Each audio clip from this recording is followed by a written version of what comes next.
Masa jabatan Direktur Mossad David Barnea yang akan berakhir pada Juni 2026 akhirnya membuka jalan bagi pergantian pucuk pimpinan lembaga intelijen paling bergengsi milik Israel tersebut. Perdana Menteri Israel Benyamin Netanyahu resmi menunjuk Mayor Jenderal Roman Goffman sebagai calon kepala Mossad yang baru. Pengumuman itu disampaikan pada Kamis, 4 Desember 2025, waktu setempat. Penunjukan Goffman sekaligus menepi spekulasi panjang mengenai siapa sosok yang akan menggantikan Barnea yang telah menjabat sejak 2019.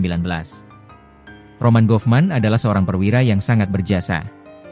Pengangkatannya membuktikan kemampuan profesionalnya yang luar biasa, demikian pernyataan resmi dari kantor Perdana Menteri Israel. Karir militer panjang, tanpa jejak intelijen. Goffman, yang lahir di Belarusia pada 1976 sebelum pindah ke Israel pada usia 14 tahun, dikenal memiliki rekam jejak panjang di tubuh militer. Ia bergabung dengan Korps Lapis Baja pada 1995 dan menempati berbagai posisi strategis dalam Angkatan Bersenjata Israel, IDF. Pada awal Perang Gaza pasca serangan Hamas 7 Oktober 2023, Goffman menjabat sebagai Kepala Pusat Pelatihan Infanteri Nasional. Ia terluka parah dalam bentrokan dengan Hamas di kota Sderot saat hari pertama serangan. Cedera tersebut tidak menghentikan karirnya. Pada April 2024, ia diangkat menjadi sekretaris militer sekaligus ajudan dekat Netanyahu, posisi yang membuatnya terlibat dalam pengambilan keputusan politik militer tingkat tinggi. Meski demikian, penunjukan Goffman menimbulkan tanda tanya besar. Ia tidak memiliki pengalaman intelijen dan tidak pernah bekerja di Mossad. Minim kontroversi politik, namun ada kritik. Berbeda dengan banyak keputusan Netanyahu lainnya, pengangkatan Goffman tidak menimbulkan gejolak politik berarti. Partai-partai dalam koalisi maupun oposisi tidak melontarkan keberatan terbuka. Namun, kritik tetap muncul dari kalangan analis dan jurnalis.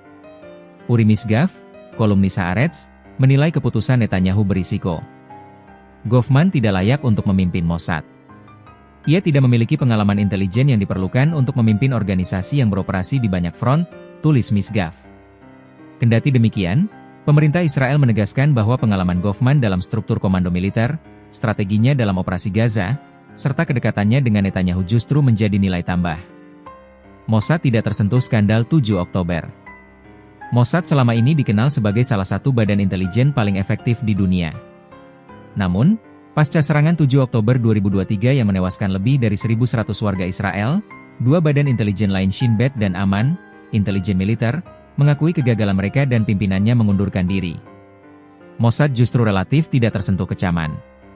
Hal itu karena wilayah operasi Mossad berada di luar Palestina, sehingga badan ini tidak dianggap memiliki tanggung jawab utama atas kegagalan deteksi serangan. Dalam perang multifront sejak 7 Oktober, Mossad justru dianggap menonjol melalui sejumlah operasi diplomatik dan intelijen yang tidak dipublikasikan secara luas. Tantangan Goffman, memimpin Mossad di masa perang. Goffman akan memimpin Mossad dalam kondisi yang tidak mudah. Konflik Israel-Hamas masih berlangsung dan ketegangan dengan Iran tetap tinggi. Selain itu, Mossad kini memiliki peran lebih besar dalam koordinasi internasional untuk memburu jaringan Hamas di luar negeri. Barnea, yang masa jabatannya berakhir pertengahan 2026, disebut akan mendampingi proses transisi. Pemerintah Israel optimistis Goffman mampu menahodai Mossad di periode sulit ini.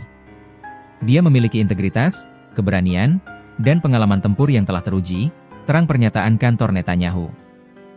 Jika penunjukan ini disahkan oleh Komite Pengawas Keamanan Nasional Israel, Roman Goffman akan menjadi salah satu direktur Mossad pertama dalam sejarah yang naik tanpa latar belakang intelijen.